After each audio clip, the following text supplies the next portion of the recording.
Assalamu alaikum wa rahmatullahi wa barakatuh. Bienvenue au premier épisode de notre émission Question pour toi. La privation de nourriture entre le lever et le coucher du soleil. Le mois du Ramadan est dans lequel les musulmans observent un des piliers les plus sacrés de leur religion, le jeûne. Mais est-ce que le jeûne est la seule raison pour laquelle le mois de Ramadan est un mois sacré?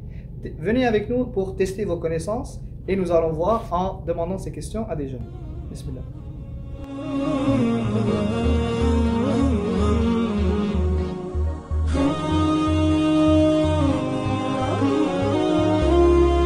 Salam alaikum. Comment tu t'appelles? Taha. Taha. Taha, est-ce que tu as 2 minutes? On va te demander une petite question. On fait un petit jeu ici. Okay. Donc on va voir si tu peux répondre aux questions. Oui, bien sûr. Ok. Donc, on va te donner une question assez facile.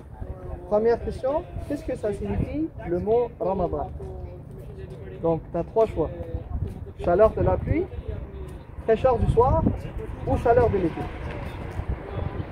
Vous pouvez répéter les premiers, s'il vous plaît? Chaleur de la pluie, fraîcheur du soir ou chaleur de l'été.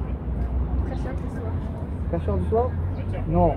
Ça veut dire, en effet, Ramadan, ça veut dire chaleur de l'été. Ça vient de l'arabe Ramida. Le mot Ramadan signifie chaleur intense, car le Ramadan est considéré comme une bonne action qui brûle les péchés. Ouais. Et donc, on va vous donner un prix quand même, juste pour avoir essayé, Inch'Allah. Donc, voilà. Barakallahu fiik. Attends, Taha, une seconde. Tu veux pas la chance d'avoir un autre prix? Ok, parfait. Une autre question pour toi alors. Un petit peu plus difficile que la première. Le Ramadan, le mois de Ramadan ou le mot Ramadan, il est mentionné dans quelle sourate du Coran? Dans Surat al-Baqarah, Surat al-Imran ou Surat al-Nisa? Je pense que c'est sur le Nisa. Surat al-Nisa, non. Malheureusement, c'est Surat al-Baqarah. Car Allah subhanahu wa ta'ala décrit le mois de Ramadan que le mois de Ramadan, c'est un mois qui a été prescrit pour vous pour le sang. Par contre, on va te donner un autre prix tout de même pour avoir participé. Et voilà. Salam alaikum. Salam alaikum. Comment ça va? Comment tu t'appelles?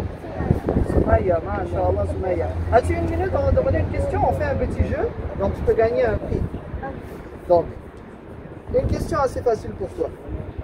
Le mois de Ramadan, dans le calendrier islamique, c'est le quelième mois? Est-ce que c'est le 4e, le 7e ou le 9e? C'est le 9e, masha'Allah. Ramadan, Inch'Allah, c'est le 9e mois qui vient après le mois de Sha'ban.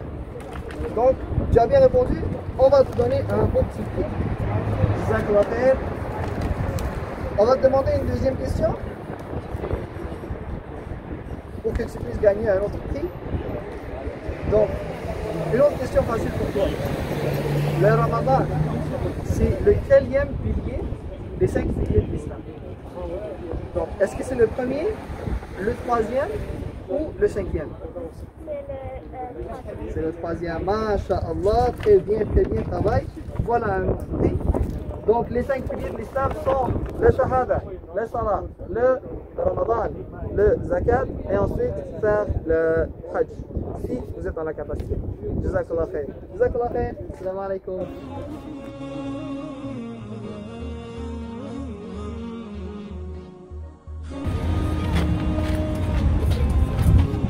Oui. Je voudrais me répondre aux questions. Salam alaikum. Pas de problème, on a des questions pour vous. C'est quoi vos noms? Nabiha et Zahra. Nabiha et Zahra, parfait. On va vous donner 2 questions, vous pouvez tous les 2 répondre. Ça marche? Donc, la première question pour vous. Que faire si quelqu'un a mangé ou a bu par accident durant son jeûne? Est-ce qu'il doit continuer son jeûne ou est-ce qu'il doit arrêter? Il doit continuer, très bien, masha'Allah. Un premier prix pour vous. Voilà. Et la deuxième question. Comment on fait pour faire l'intention du jeûne? Est-ce qu'il faut le dire avant de commencer? Ou est-ce qu'on n'a pas besoin d'exprimer le niya, l'intention, avant de jeûner pour le mois de Ramadan? Le premier? Non. En fait, comme pour le salat, on n'a pas besoin d'exprimer la niya, l'intention, avec des mots. On a juste à le penser dans le cœur Et si c'est pour le mois de Ramadan, on peut continuer à jeûner avec l'intention dès le premier jour. Ça marche? Donc, Inch'Allah, j'espère que vous avez appris. Et voici un autre prix pour vous. Salam alaikum. Donc, nous avons presque fini les questions pour cet épisode. Il nous reste les 2 questions les plus difficiles. Allons voir si on peut trouver un jeune très chanceux pour répondre à celle-là. Ah, nous voyons un jeune chanceux là. Salam alaikum. Comment ça va, frère?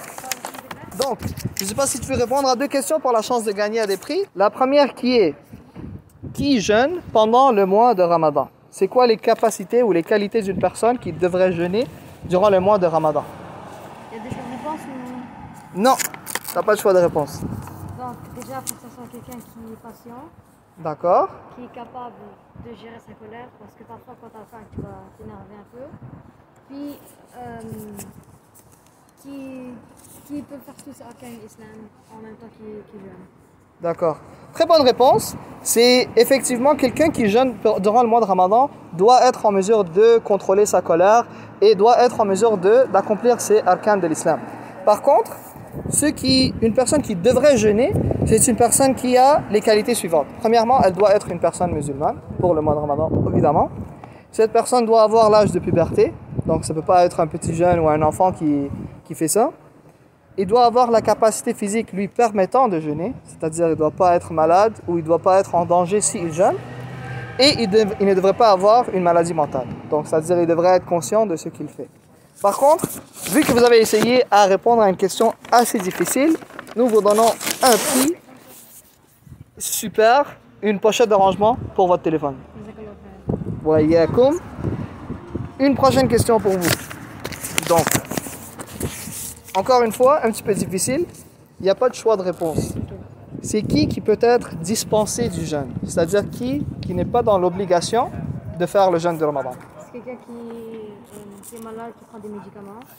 Puis si quelqu'un qui est enceinte, une femme enceinte, et quelqu'un qui a des problèmes de nourriture.